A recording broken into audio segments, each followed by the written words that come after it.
आदरणीय गुरुजनों, भाइयों एवं बहनों, यह प्रस्तुत प्रवचन श्री उज्ज्वल शंकर मलिक ने ओम शांति नमः नामक शीर्षक के अंतर्गत रिकॉर्ड कराया है। यदि उनका यह प्रवचन आपको प्रेरक लगता है और इस विषय पर आप और अधिक जानकारी प्राप्त करने के इच्छुक हैं, तो कृपया इस ईमेल आईडी पर संपर्क करें knipe.india@gmail.com।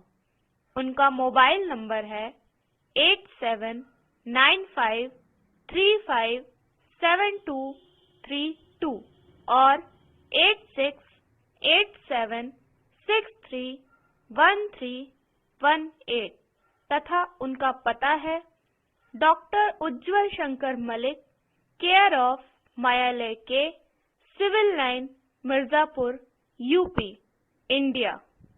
धन्यवाद।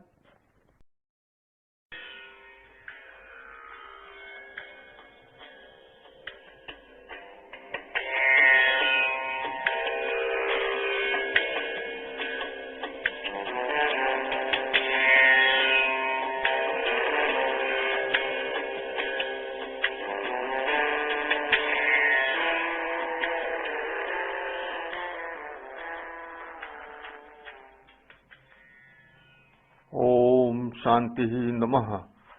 भाइयों और बहनों, काश यह या इस तरह का कोई महामंत्र हमारे हृदय में कुछ भी शांति दे पाती। आज मानव समाज विक्षिप्त सा हो रहा है। चारों ओर अनाचार और अहिंसा का बोलबाला है। लोग एक दूसरे के प्रति असहनीय और असहिष्णु हो गए हैं। बंधु, आज अगर हम मुस्कुराते भी हैं तो अपनी अशांति को छुपाकर। क्या हो गया है हमें?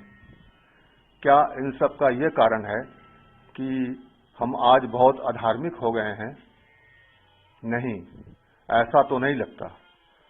धार्मिक क्षेत्र के लोगों को, संप्रदायों को देखिए, उनमें भी कट्टरवाद और अंधविश्वास के चलते बहुत अशांति है। बंधु, अपने मंदिर, मस्जिद और गिरजों में भी बढ़ती हुई भीड़ को देखकर इस भ्रम में मत पड़िए भाइयों और बहनों कि हम अपनी धार्मिकता के कारण वहां जा रहे हैं। हम सब भीतर से बहुत भयभीत और अशांत हैं और इसलिए वहां जा रहे हैं। हम लोग योग, ध्यान और पूजा पाठ भी तो कर रहे हैं, तो क्या अपनी अशांति कुछ कम हो रही है?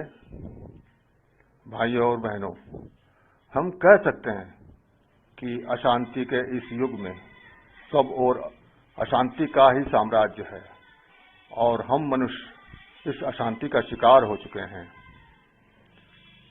आज कोई व्यक्ति सहज और स्वस्थ मन का दिखला ही नहीं पड़ता। मित्रों, कहना ही होगा कि आधुनिक युग का यह मानव समाज आज पागलपन के कागार पर आ खड़ा हुआ है। भाइयों और बहनों, इन सब बातों का आखिर कोई कारण और निवारण है भी? सिगमंड फ्रायड ने कुछ हद तक इसका कारण खोजा था। उन्होंने कहा था कि दमित सेक्स अथवा लिबिडो ही इसका एकमात्र कारण है। यह मनुष्य को अपराध बोध से ग्रसित करके उनमें व्यग्रता, बेचैनी और विक्षिप्तता ला देती है, जिससे वह आखिरकार अशांति का शिकार हो जाता है। जो भी हो बंधु, पर इन सब का कारण है तो प्राकृतिक ही। मनुष्य एक प्राकृतिक प्राणी है। प्रकृति ने मानव मन को प्रारंभ से ही द्वंद्वात्मक बनाया है। ये द्वंद्वात्मक तत्व हमेशा एक दूसरे के विपरीत दिशा में चलते हैं, जिससे मानव मन चिरकाल से तनावग्रस्त रहा है। मानव इतिहास उठाकर देख लीजिए मित्रों, मनुष्य ने इस तनाव के चलते कौन कौन से विध्वंसक कार्य नहीं किए हैं। और आज ज्वलंत प्रश्न यह है कि कब तक झेलेंगे हम ये सब? भाइयों और बहनों, अब और नहीं, बहुत हो चुका। शांति हमें मिलनी ही चाहिए। यह हमारे हृदय की परम अभिलाषा है। आज हम जीवात्मा परमात्मा की संतान ही तो हैं, तब फिर अपने हृदय को संताप मुक्त करना और वहां शांति स्थापित करना हमारा जन्म सिद्ध अधिकार भी है। भाइयों और बहनों, हमारे मन में चलायमान प्रकृति के उस द्वंद्ववाद को हमें आज ठीक से समझना होगा। द्वंद्व प्रकृति का स्वभाव है। यह बाहर स्थूल रूप में और अंतर्दशा में सूक्ष्म रूप से कार्य करती है। इनके माध्यम से प्रकृति विकास और विध्वंस दोनों कार्य करती है। इनमें दो तत्व कार्यरत हैं, नेगेटिव और पॉजिटिव। हमारे मन में भी ये दो तत्व सूक्ष्म रूप से गतिशील हैं। नेगेटिव या तामसिक तत्व के अंतर्गत हमें भय, शंका, क्रोध, काम, हिंसा, लोभ और ईर्ष्या आदि का अनुभव होता है। और पॉजिटिव तत्व अथवा सात्विक तत्व के अंतर्गत हम दया, अहिंसा, भक्ति, सत्कर्म और दान आदि करने को प्रेरित होते हैं। हमें यह जानना बहुत आवश्यक है बंधु कि हमसे जब कोई नेगेटिव कर्म होता है तो पश्चाताप हमारे पॉजिटिव तत्व की ओर से होता है, और जब हम कोई पॉजिटिव कर्म करने को प्रेरित होते हैं तब इसको हतोत्साह करने की कोशिश हमारे मन में निहित नेगेटिव तत्व की ओर से होता है। बंधु, ये सब इसलिए होता है क्योंकि ये दोनों तत्व एक दूसरे के विपरीत हैं और विरोधी हैं। इस प्रकार इससे जब मन में द्वंद्व होता है तब हम विचलित होते हैं। यही हमारे अशांति का आधारभूत प्राकृतिक कारण है। अब थोड़ा और गहराई में चलें, क्योंकि भाइयों और बहनों, हमारे लिए यह जानना भी आवश्यक है कि हमारे मन में एक तीसरा तत्व भी कार्यरत है, जिसे हम एक्टिव अथवा राजसिक तत्व कहते हैं। एक्टिव के लिए प्रकृति ने कोई नया तत्व उत्पन्न नहीं किया, बल्कि यह नेगेटिव और पॉजिटिव तत्व से मिलकर बना है। जैसे नीला और पीला रंग मिलाने से हरा रंग बन जाता है, ठीक वैसे ही यह एक्टिव तत्व भी है। हमारा अहंकार या हम इसी एक्टिव तत्व के अंतर्गत कार्य करते हैं। जैसे एक्टिव तत्व में पॉजिटिव अधिक हो और नेगेटिव की मात्रा कम, तब हम अपने क्रोध पर नियंत्रण पा लेते हैं। परंतु इसके विपरीत यदि हुआ तो क्रोध अनियंत्रित हो जाता है। इसी प्रकार यदि एक्टिव तत्व में पॉजिटिव निर्बल है और नेगेटिव थोड़ा सबल, तब हमें भय, चिंताएं, आशंकाएं और मोह आदि घेर लेती हैं, जिससे हम तनावग्रस्त हो जाते हैं। यहाँ पर यह ध्यान देने योग्य बात है बंधु कि मन में तामसिक और सात्विक तत्व एक दूसरे के उत्प्रेरक का कार्य भी करते हैं। जैसे नेगेटिव तत्व से उत्पन्न अपराध बोध या पश्चाताप से प्रेरित होकर हम अच्छे कार्य करने लगते हैं, और इसके विपरीत यदि हुआ, जैसे कि नेगेटिव तत्व प्रधान लोगों के मन में थोड़ा भी पॉजिटिव तत्व उनके हृदय में एक जलन उत्पन्न कर देता है, जिनसे बचने के लिए वह व्यक्ति अपराध करने पर मजबूर हो जाता है। यही कारण है कि उस टीस को दबाते दबाते ऐसे लोगों के चेहरे भी विकृत हो जाते हैं, किंतु फिर भी वे उस नगण्य से पॉजिटिव तत्व को पूर्ण रूप से दबा नहीं पाते। कहना होगा बंधु कि समय पाकर वो पॉजिटिव या सात्विक तत्व धीरे धीरे उस व्यक्ति के मन में बढ़ता ही जाता है, और वह भारी अपराध बोध से ग्रसित होकर या तो आत्महत्या कर लेता है, नहीं तो किसी बुद्ध के इंतजार में सारा जीवन गुजार देता है। भाइयों और बहनों, मेरा ये सब कहने का ये बिल्कुल भी अर्थ नहीं कि साधारण अवस्था में हमारे हृदय में शांति आती ही नहीं। शांति तो आती है, क्योंकि नेगेटिव और पॉजिटिव ग्राफ के अनुसार हमें कभी कभी शांति अवश्य मिलती है, पर यह सामयिक और अस्थायी होती है। आइए इसको एक उदाहरण से समझें। मान लें कि हम मन के किसी उत्प्रेरक तत्व के कारण सत्संग, भजन अथवा पूजा पाठ आदि करते हैं अथवा तीर्थ, तिजारत और दान आदि करते हैं, तो उस दौरान हमें शांति अवश्य मिलती है। परंतु उन कर्मों के समाप्ति के बाद वह शांति टिक नहीं पाती और विलीन हो जाती है। क्यों? क्योंकि तत्वों के गतिशीलता के अंतर्गत जो शांति हमें मिलती है वह प्रक्रियात्मक है और स्थायी नहीं रह सकती, और हम मनुष्य स्थायी शांति की तलाश में मन में गतिशील उन तत्वों द्वारा बार बार ठग लिए जाते हैं। भाइयों और बहनों, हम अब उस चरम स्थिति में आ गए हैं आज कि हमें सचमुच स्थायी शांति चाहिए ही। श्रुति कहती है, सहज सत्ता का अनुभव करना ही सब साधनों का सार है। यदि ऐसा है तब हम ये कार्य स्वयं संपन्न कर सकते हैं। बीमारों को लाभ दवा की दिव्यता अथवा उसकी महानता से अथवा वैद्यों के स्वास्थ्य और उनके आनंद से नहीं मिला करती। बीमारों को वो दवा तो स्वयं खानी होगी और अनुभूत करनी होगी। ये बात स्वयं शंकराचार्य जी ने कहा था।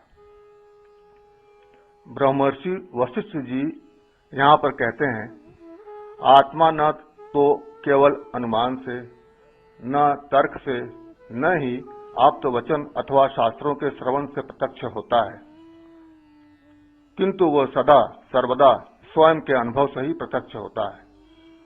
भाइयों और बहनों, इसीलिए प्राकृतिक तत्वों के माध्यम से स्थायी शांति की तलाश अब हमें नहीं करनी चाहिए और अंतर्मुख होकर सत्य को स्वयं अनुभव करने की कोशिश करनी चाहिए।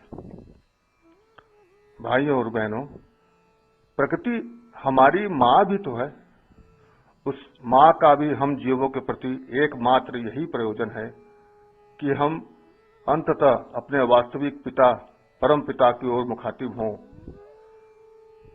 तो फिर क्या इसके लिए हमें कोई ध्यान या तप आदि करना होगा? नहीं बंधु, ऐसा कुछ नहीं। हमें इसके लिए कोई गुरु बनाने की भी आवश्यकता नहीं, न ही बहुत ज्ञान अर्जन करने की जरूरत है। हम अपने जीवन का सहज निर्वाहन करते हुए भी मानव जीवन के उस परम लक्ष्य को प्राप्त कर सकते हैं। यद्यपि आप कह सकते हैं कि एक पथ प्रदर्शक की आवश्यकता तो होती ही है।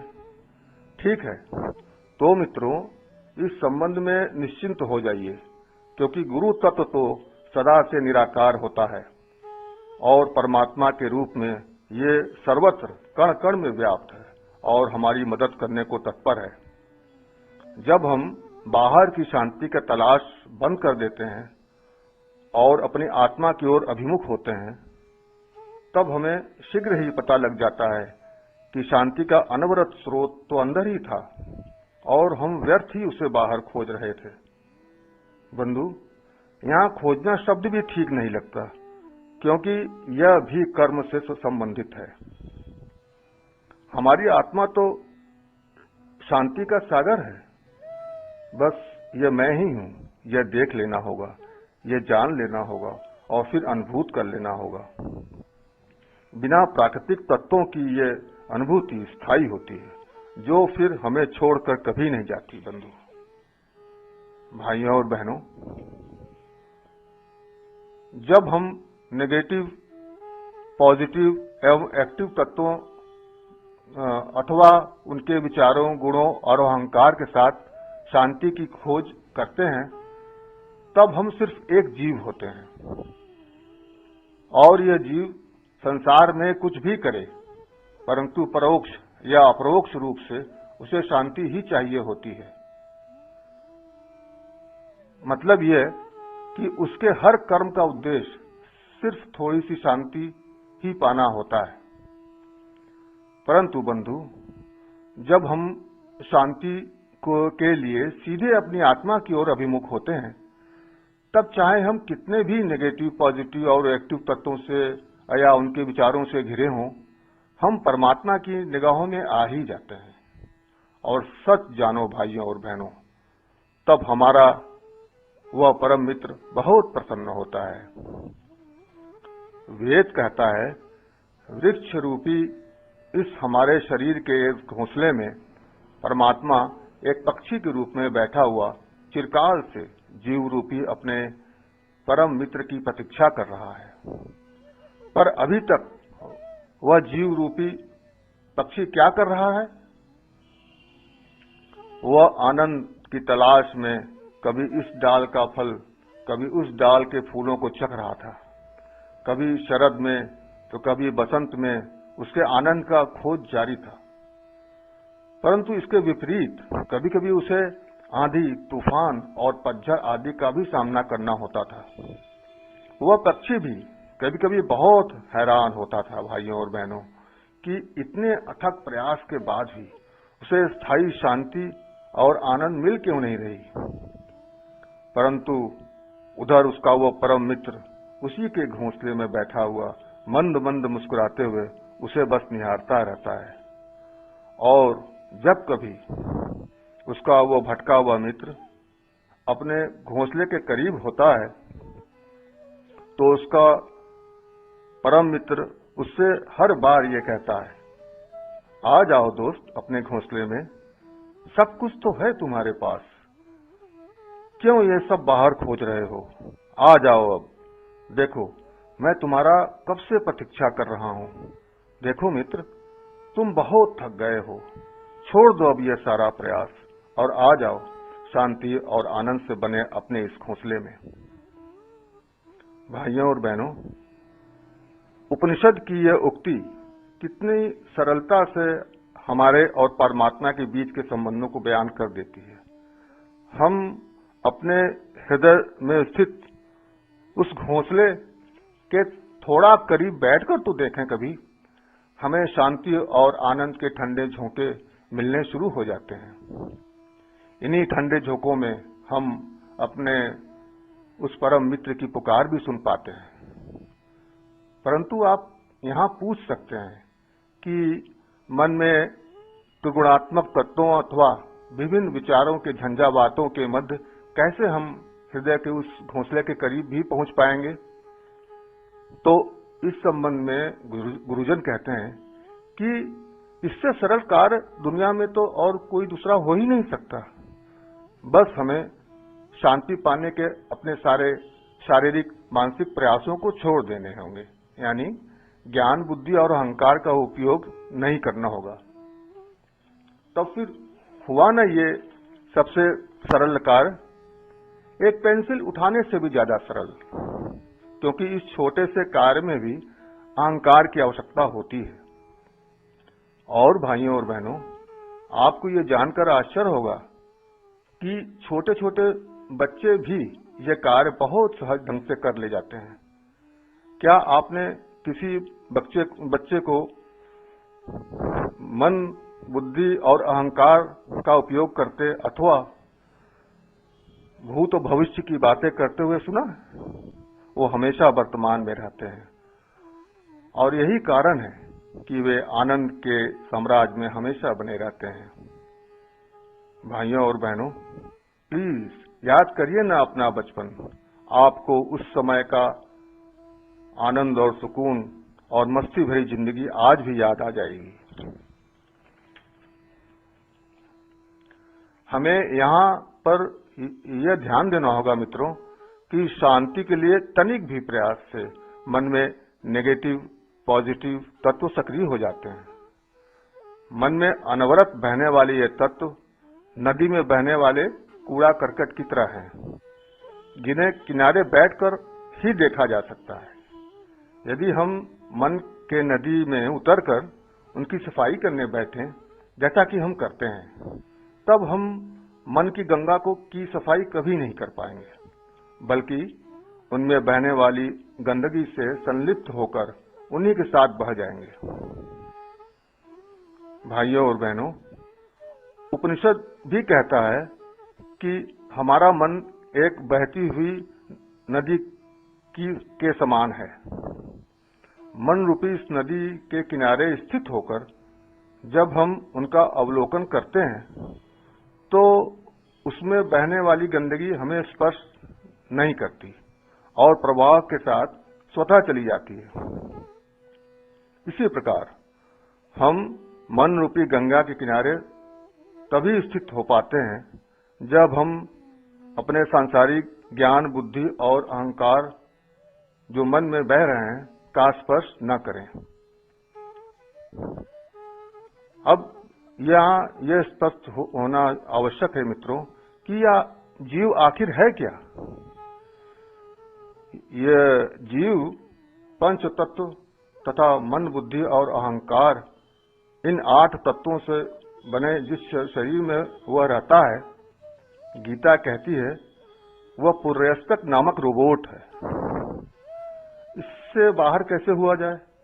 इससे किनारा करने के लिए इसको जानना बहुत जरूरी है और इसके लिए हमें विवेक की आवश्यकता होती है, बुद्धि की नहीं। विवेक आत्मा का ज्ञान है और सदैव हमारा सही मार्गदर्शन करता है। हाँ तो मित्रों, मैं ये कह रहा था कि इन सब बातों में जटिलता है, ऐसा ख्याल करना स्वाभाविक है, किंतु बात इसकी उल्टी है।